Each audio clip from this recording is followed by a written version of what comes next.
고요함이 주는 힘. 선을 공부하는 사람에겐 잡초가 보물이다. 바람이 그친 후라야 지는 꽃이 보인다. 지저귀는 새소리가 있어 산은 고요함을 알겠노라. 내적 평온의 영역에 어떤 일이 일어나기 전에는 그 고요한 상태를 감지하기 어렵다. 고요한 속에서 어떤 일이 일어난 다음에라야 우리는 고요함의 존재를 알게 된다. 속담 가운데 달에는 구름이, 꽃에는 바람이 있다는 말이 있다.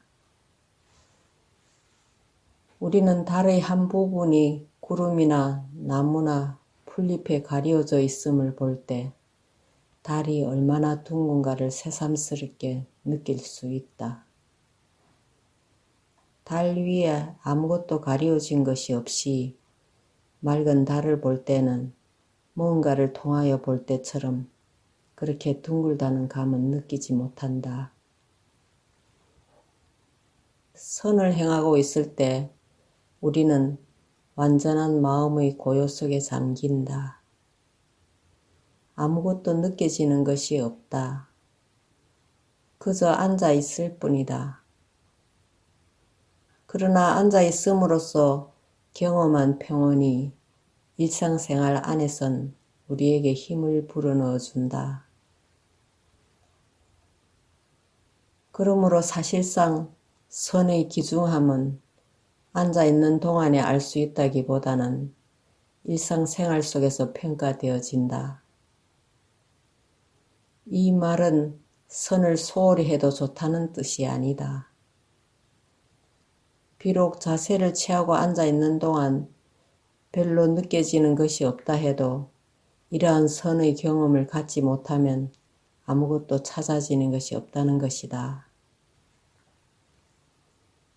그저 생활 속에서의 잡초나 나무나 구름을 발견하게 될 뿐 결코 달을 보지 못할 것이다. 사람들이 항상 무언가에 대해서 불평하는 이유가 여기에 있다. 그러나 공부하는 사람에겐 모든 사람에게 있어 가장 쓸데없다고 여겨지는 잡초가 귀중한 보물이 된다. 이런 자세를 가질 때 그대가 무슨 일을 하든 그대의 삶은 예술이 될 것이다.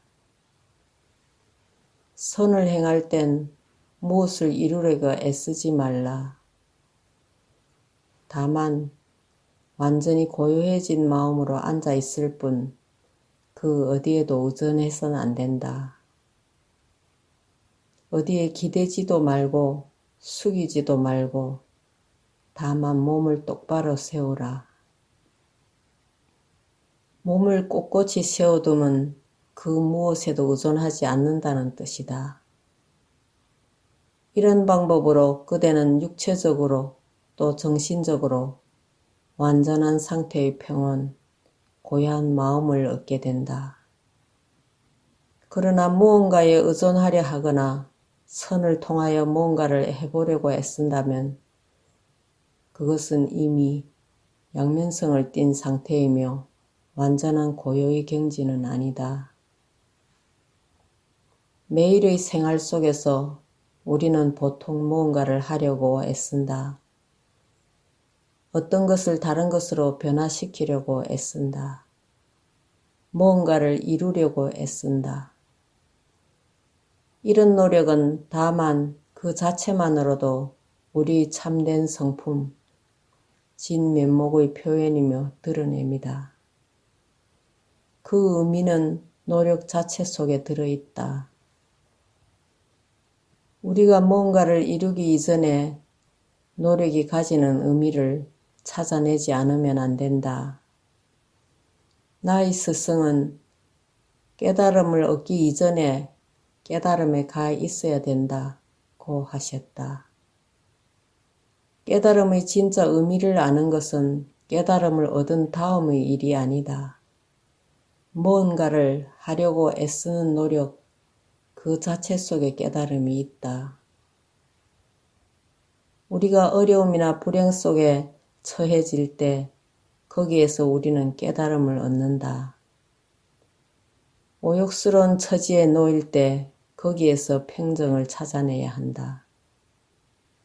보통 우리는 삶의 덧없는 흐름 속에서 살아가기가 무척 어려움을 발견하지만 영원한 삶의 기쁨을 찾을 수 있는 것은 오직 이 덧없음 속에서 뿐이다.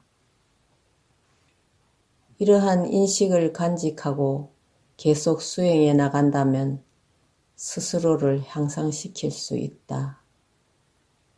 그러나 이런 점을 이해하지 못하고 무언가를 이루거나 얻으려고 안간힘을 쓴다면 향상의 방향으로 나아갈 수 없다.